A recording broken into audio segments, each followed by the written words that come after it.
প্রতিদিন হাজারো গাড়ি দুর্ঘটনা ঘটে, কিন্তু তিনি কাউকে উদ্ধার করতে চান না।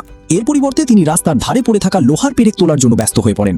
যেহেতু তিনি একটি গাড়ি মেরামতের দোকান খুলেছেন, তাই এটি তার নিত্যদিনের কাজে পরিণত হয়েছে। ব্যবসা আরও জনপ্রিয় করার জন্য তিনি নিজেই রাস্তার ধারে পেরেক ছড়িয়ে রাখতেন। এই কৌশলটি খুব ভালো কাজ করছিল। এক রাতে একটি দম্পতির গাড়ির টায়ার ফেটে যায়। তিনি তাদের নিজের দোকানে নিয়ে আসেন। হাইওয়ে ইন্টারসেকশনের সুযোগ নিয়ে তিনি সেই লোকটির কাছ থেকে $20 ক্ষতিপূরণের বদলে $3800 দাবি করেন। যদিও দম্পতিটি খুব ক্ষুব্ধ ছিল, কিন্তু নিরুপায় হয়ে তারা তা মেনে নেয়। তবে খবরটি জানাজানি হয়ে যায়। একদিন তিনি রাস্তা চেক করতে গিয়ে দেখলেন সব পেরেক রাস্তা থেকে তুলে ফেলা হয়েছে। লোকটি তখন লোহার বদলে স্টিলের পেরেক ব্যবহার করার সিদ্ধান্ত নিলেন। ক্লান্ত হয়ে তিনি রাস্তায় মারা গেলেন। তার ব্যবসা আবারও ধীর হয়ে গেল। কিন্তু যখন তিনি প্রথম গ্রাহককে দেখলেন, তিনি অবাক হলেন। তিনি ছিলেন নির্মাণ দলের প্রধান। তিনি জানতেন যে অন্য ব্যক্তিটি প্রচুর টাকা আত্মসাৎ করেছে, তাই তিনি লোভী হয়ে ক্ষতিপূরণের ফি বাড়িয়ে $38,000 করে দিলেন এবং সেই বস বাধ্য হয়ে এই অপমান গিললেন।